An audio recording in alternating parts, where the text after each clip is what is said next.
you're getting to be a big boy. I'm just a kid who's 4. Each day I grow some more. I like exploring. I'm Caillou. So many things to do. Each day is something new. I'll share them with you. I'm Caillou. My world is turning, changing each day. With Mommy and Daddy, I'm finding my way. Growing up is not so tough, except when I've had enough. But there's lots of fun stuff. I'm Caillou. Caillou, Caillou, I'm Caillou. That's me. And me. And me. And me.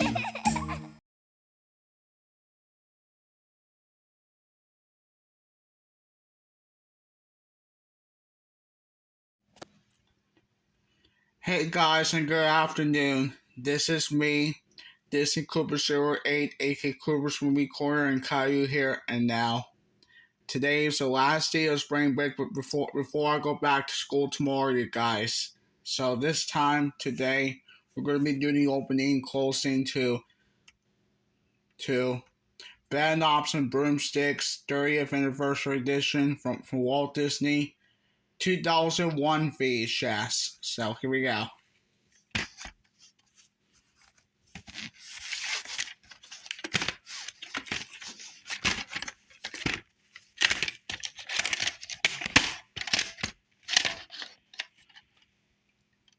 Print date is July 19th, 2001, September 28th, 2001.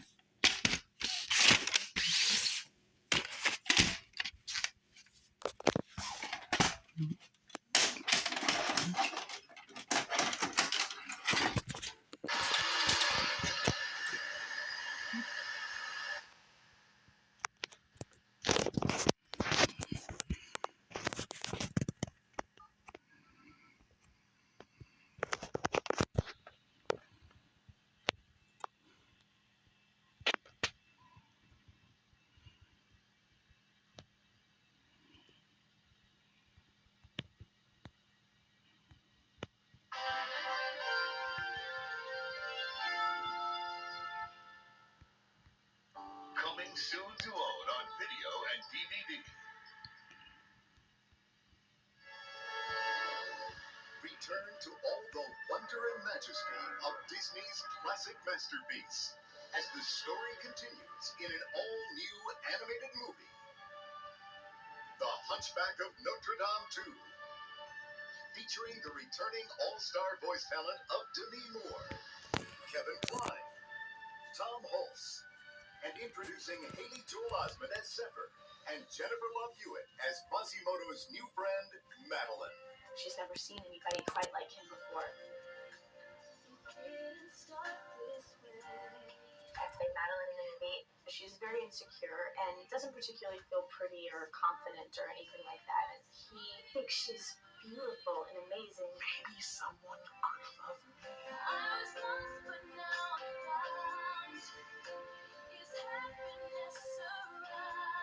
He sort of inspires her to be a better person. And it's a really amazing story, and it's one of the best love stories you could ever see.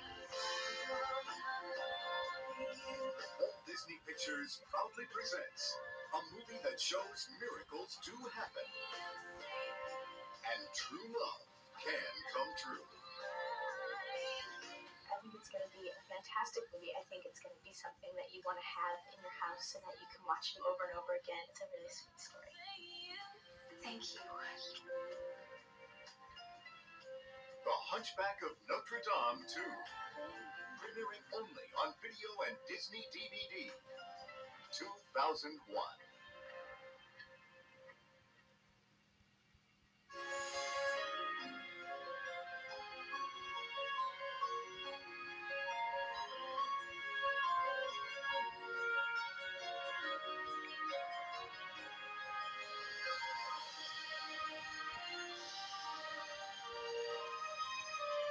This summer, the 100-Acre Wood comes to life like you've never seen it before. The Book of Pooh. Premiering only on video and Disney DVD, July 2001.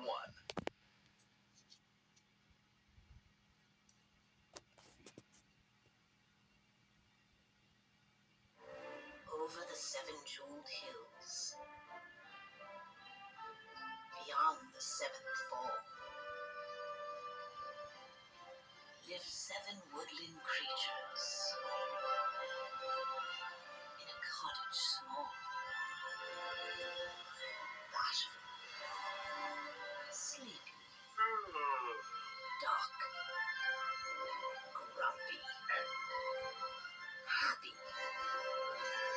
dopey, sneezy. The one that started it all. Walt Disney Pictures proudly presents Snow White and the Seven Dwarfs, coming to Disney DVD and video, fall 2001.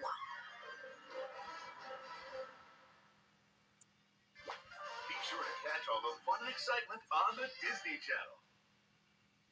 Every night at midnight on Disney Channel. Hang out with your favorite friends and you feel like a kid again. It hasn't changed a bit. See, there's fun and laughter to be found with Walt's adventures all around. Take a wild ride. Take a trip inside Walt Disney, where classic Disney magic lives forever. Every night at midnight on Disney Channel. Join us after the feature for a special behind-the-scenes featurette with the Sherman Brothers, Angela Lansbury and Scott McQueen, discussing this bewitching film. And now, our feature presentation.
Walt Disney Enterprises. If you're watching this, um, please do not block this video. Please do not block this video, okay? Because I'm about to do the closing. If you block my video, then okay. So please do not block my video. Thank you very much, and you're welcome, Cooper.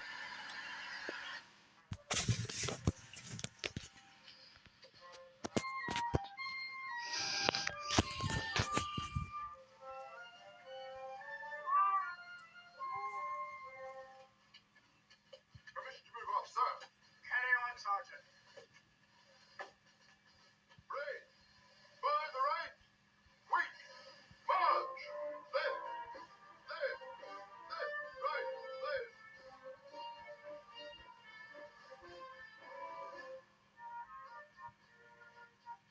Suppose that's it. We ain't gonna have no fun no more. Well, still got this, ain't I?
I don't mind saying, to see it all together at last, there isn't much I wouldn't do.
Bill Walsh was an amazing writer and producer, particularly in Poppins when we worked so closely with him and Don DeGrody, who was our visualizer, and Walt Disney, who was our inspiration for the whole thing.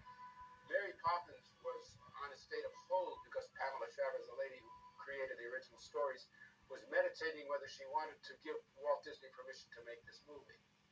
And so after we've been working for 2.5 years. Yeah, so one day Walter said to us, I have this other book about a magical experience, a magical lady, and I want you to read it and sit down with Bill Walsh and with Don DeGrati and start coming up with ideas. And so we started doing the groundwork on bedknobs and broomsticks before we had the okay to go ahead with Mary Poppins. But we hadn't gotten too far in the development of that, and Walt wasn't terribly impressed with where we were going with it. So Don DeGrati did a sketch of this one meeting we had where Walt listened to some of the early songs we had done, and he fell asleep. And in a sense, it sort of epitomized that first meeting. But he also felt that we had something there. He said, we'll have to get to this later, but right now let's get on to pop. And then got to it again later. Actually, Bob and I had left the studio, and in the latter part of '69, we got this call from Bill Walsh and said, we finally gotten to go ahead on bedknobs and broomsticks. And we were overjoyed because we always loved it. We came back to the studio, and through '70 and '71, we worked on bedknobs and broomsticks. And Bill called us up one day and said, look, fellas, you have a song that's perfect for bedknobs that we never used in Mary Poppins. There was a sequence in the film, Mary Poppins, we did 4 or 5 numbers for, called The Magic Compass. They go around the world on this magic compass. The children in Mary Poppins, she'd spin the compass, and then they wind up in exotic places. One of the times that they spun the compass, they wound up at the bottom of the beautiful briny sea. And that's how pleasant bobbing along on the bottom of the beautiful briny sea. Was a chance to get a better peep at the plants and creatures of the deep. We glide far below the rolling tide, serene through the bubbly blue and green. The Age of Not Believing actually was a sequence. We had to develop something for Eglantine to sing. We wanted sort of a signature song for her. And we wanted her to sing something to the oldest of the children who doubted that magic could actually happen and a bedknob could actually be magical and take them to these wondrous places. All that rubbish about a travelling bed. It won't work. And he just stood there, stoically not believing. And we ourselves had come to a point in our lives where we were kind of wondering, what are we going to do without Walt around? You know, all the films we had done prior to that, Walt was personally involved. This time, Walt had started it, but we were kind of carrying it through without Walt. We actually said, if you doubt yourself, you can't go ahead and do anything. You can't believe in it. So we have to start believing in ourselves. We said, well, that's the same kind of thought we could use for this song, because when you hit that age of not believing sometime in your life, you have to start believing in yourself. How old is Charles? 11, going on 12. I see. That's what my father used to call the age of not believing. When you rush around in hopeless circles, searching everywhere for something true, you're at the age of not believing, when all the make-believe is through. That's Charlie to a T. And that was the key to the song. And I remember we played it for Don DeGrati and Bill Walsh, and they said, that's the song, that's it. Everyone on the bed who's going, you must face the age of not believing, doubting everything you ever knew. The knot fall until at last you start believing there's something wonderful in you. We got a nomination for an Academy Award for that song.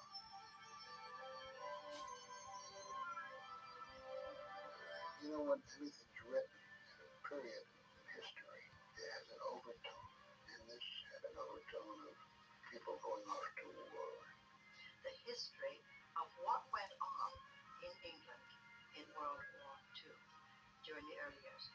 And I mean, obviously, it's a dramatized version of it, but in essence, those things happened. The Home Guard, the old boys who'd, fought in the trenches of World War I.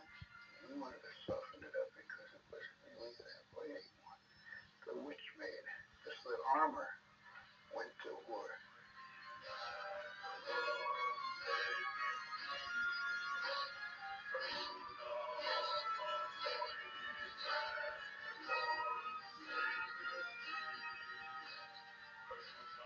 so thrilling, you know, the way the flag's going, suddenly things starting to rustle and the bustle of the army suddenly coming alive. I mean, it's the stuff of dreams, you know.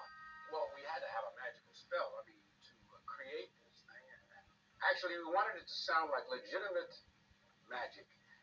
Draguna McCoides, Dracorum Satis Dis, you know. Then substitutionary locomotion, which is taking inanimate objects and giving them life. What happened? Substitutionary locomotion, mystic power that's far beyond the wildest notion. It's so weird, so feared, yet wonderful to see. Substitutionary locomotion, come to me. Draguna McCoides and Dracorum Satis Dis. Draguna McCoides and Dracorum Satis Dis. The fun of doing all those mumbo jumbo words was half of it, and then we decided, like we did in Prophets, we did Doja Sally Expiistic Fragicalilupus, we decided to do substitutionary locomotion backwards. I don't want locomotionary substitution or remote intransitory convolution. Only one precise solution is the key. Substitutionary locomotion it must be. With Draguna McCoides and a little help from me. As brothers, we have shortcuts. I mean, I could say 1938, you know what I'm talking about. Yeah, I almost hear a sound. Oh, I see what you mean. I mean, it's a language that we've developed over the years, but no, we've always been very story conscious. We've always been very personality conscious. You know, anybody can say I love you, but you gotta be part of the feeling of that emotion without saying it. That's the creativity, to come up with a new way of saying something that everybody expects you're going to say, and coming up with it some pride, a happy surprise. And basically that's what it is. And then I'll sit here and Bob will say, here, give me a line, and he'll start a line, and I'll play with it, and he say, no, you should go up here or change here, or go, and so we go back and forth, and we both actually can concoct the tune and the lyric at the same time. Right. Portobello Road, Portobello Road, street where the riches of ages are stowed. Anything? Fine, perfect. I'll write that down. We're so extremely thrilled and happy that Scott McQueen and his team of incredible film restoration experts came in and restored Bedknobs and Broomsticks back to the original version, the way it was originally intended to be released before a lot of cuts were made. Bedknobs and Broomsticks was originally planned to be a holiday event film, much like Mary Poppins. As a result of the way the film was produced, it was coming in at over 140 minutes, which was what was called a roadshow or blockbuster kind of attraction for its time. The studio was successful at getting a holiday booking from Radio City Music Hall. The bad news is that the music hall always presented a holiday stage show, which meant the film couldn't be more than 2 hours long. As a result of this, about 25 minutes of Bedknobs unfortunately hit the cutting room floor. As it was originally seen, was enormously effective. And it's only those of us who knew what had originally been shot and was part of the whole story. We knew that pieces were missing. It was very evident to us that those pieces were missing. Those pieces are now back in place. Therefore, the story is easier to follow. I think it holds your interest even more so, particularly for adults. The catalyst that suggested we might even want to try to restore Bedknobs and Broomsticks was the fact that there had been a song called A Step in the Right Direction, which, while not in the movie, appeared on the original soundtrack album. We found 4 other songs and 20 minutes of footage, but not Step in the Right Direction, the very thing we had set off to find. It was destroyed, apparently. And it was a great disappointment to me because I thought it was a lovely number. Step in the Right Direction was going to be my entrance into movie musicals again. And I was terribly excited when I was rehearsing it and we shot it. And it was a super number. She actually took a correspondence course. And she has applied for a broom.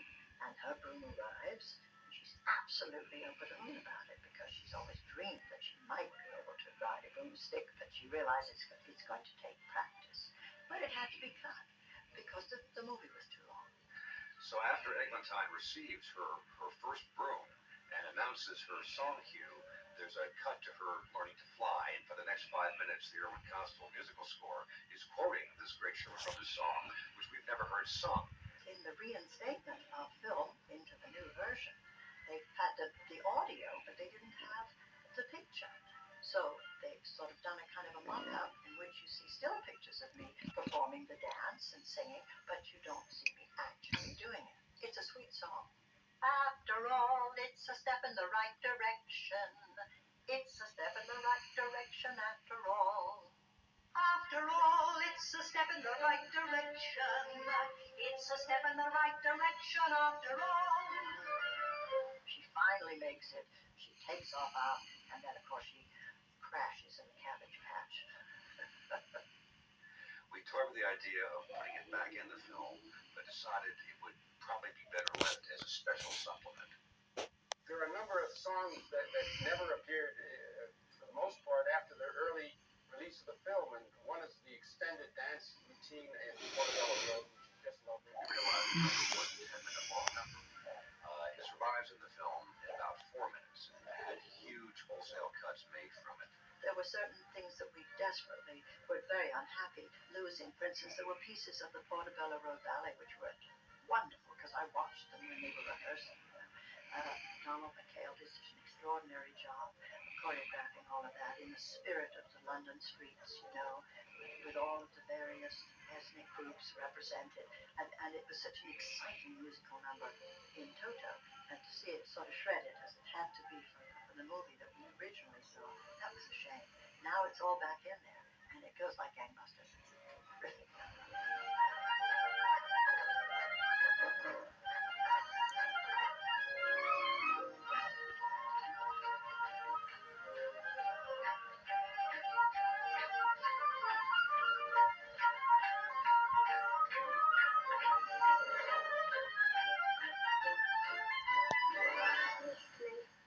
Unfortunately, there was 1 minute of the picture for which we could not find a negative or a picture master. All we had was a very worn and color-faded work print. To restore this work print, we used a variety of photomechanical techniques and new digital techniques to remove the scratches and to enhance the faded color.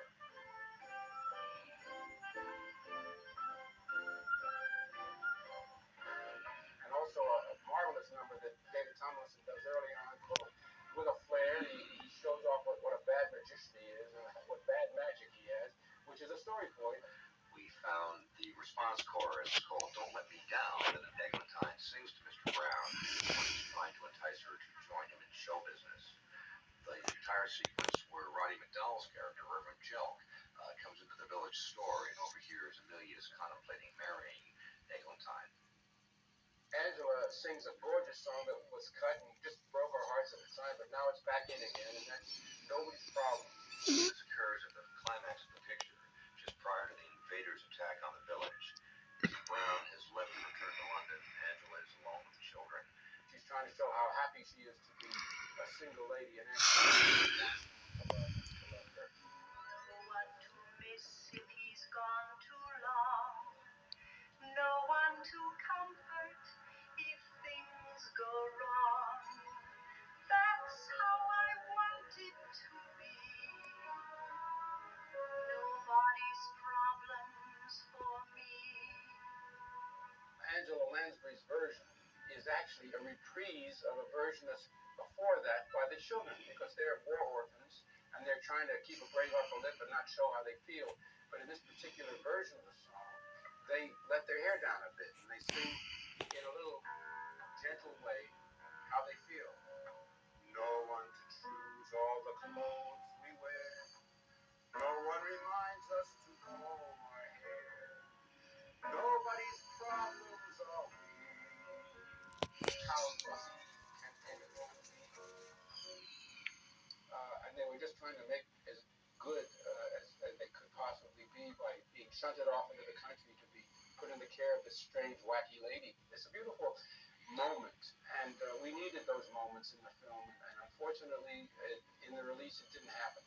Because when you think that it deals with an enormous chunk of very important history, hundreds and hundreds of children were evacuated. The children's version was never recorded or filmed. Angela did her vocal wasn't until so many years later that we actually put it all together for this restoration. And 25 years later, when it debuted at the Motion Picture Academy for the first screening of the restored version, Nobody's Problem received a standing ovation. No one to warm when the winter's cold. No one to pamper, no hand to hold. And that's how it always will be. No, nobody's problems for me. There were a number of songs that we wrote that we thought would be very powerful for the picture, and one in particular I liked very much was The Fundamental Elements. It would have been a happy step in the right direction. Eglantine confessing that she had a shortcoming. I'm afraid it's my fault. Bad enough not being able to manage a broom, I can't perform a simple basic step. Maybe she's not wicked witch. I can rat as a witch and incant as a witch. I can rave and in most ways behave as a witch. But alas, what I lack to be great is the fundamental element. Hate. I can't be mean. I'm much too kind. It would have been very funny. You would have understood and cared a lot more for her, because when she finally does rouse up enough, ire to get furious at the idea that the Germans were invading England. She hated the idea of the invasion, and therefore she could rally her magical powers together and create the sending of the uniforms to war. Another song that didn't make it into further development was a comedy number we did for Angela. Solid Citizen was a song we had written for Eglantine Bryce to distract the king of Mabumbu, this island, while they steal the Star of Asteroth, this magical star, which has the mumbo-jumbo that substitutionary locomotion is all about. This sounds like mumbo-jumbo too, doesn't it? At any rate, we had written this funny vaudeville song and would give Angela Lansbury a chance to really shine. Unfortunately, they decided to do a soccer game instead. And as much as we love soccer, we didn't want the soccer game, but they had it. Somewhere there's a copy of that song, and let's see if I can render a few bars of the original number that was written for that sequence. So,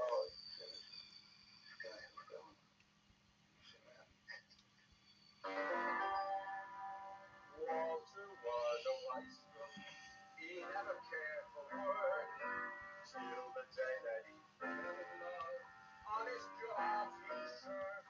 Then the hand of fortune brushed him when stumbling from his pub. He staggered by the building site and tripped into his tub. He's a solid citizen, solid as they come. Staunch and steady Walter, he's me rocker Gibraltar. He's a solid citizen, fitting how he went. Now he's standing tall in the bricklayer's hall, his own monument. He fell into a vat of cement. That's only a piece of it. I love that. I have never sung that anywhere since we wrote it.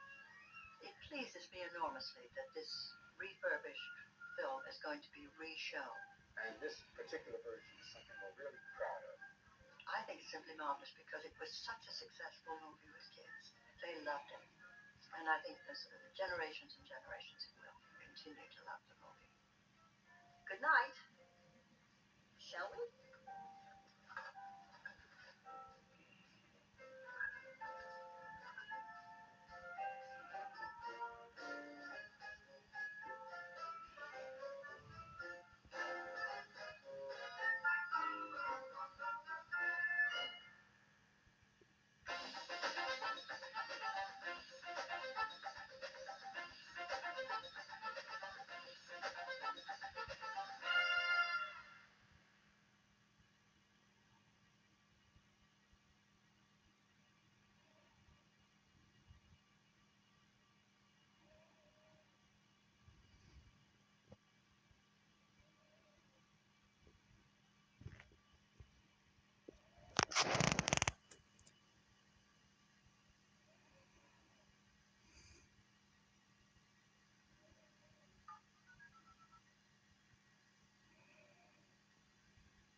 Once again, the printing was July 19th, 2001 and September 28th, 2001.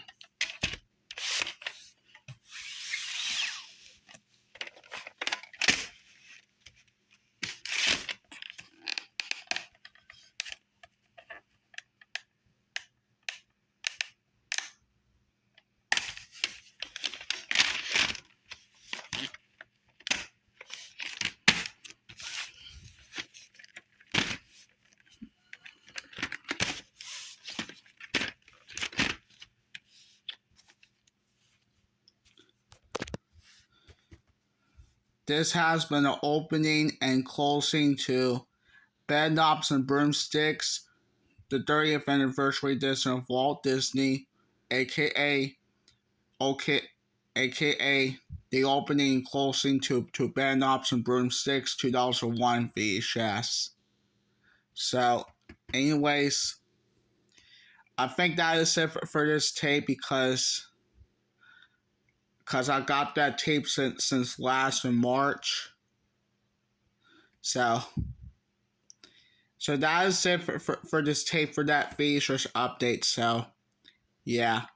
So anyways, that's it for this tape for right now. So yeah. So that's it for this tape. So yeah.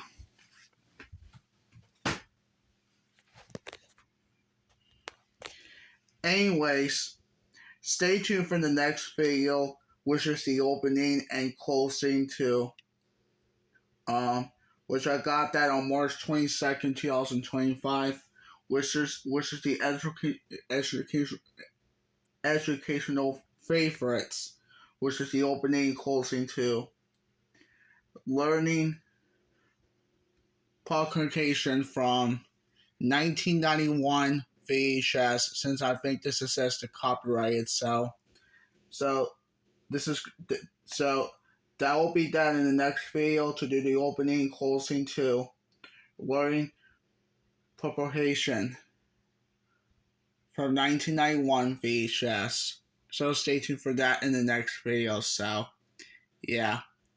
Anyways, hope you guys enjoyed this video, and I'll catch you guys later for my next video. Catch you guys later. Peace out, everyone, and adios amigos for now.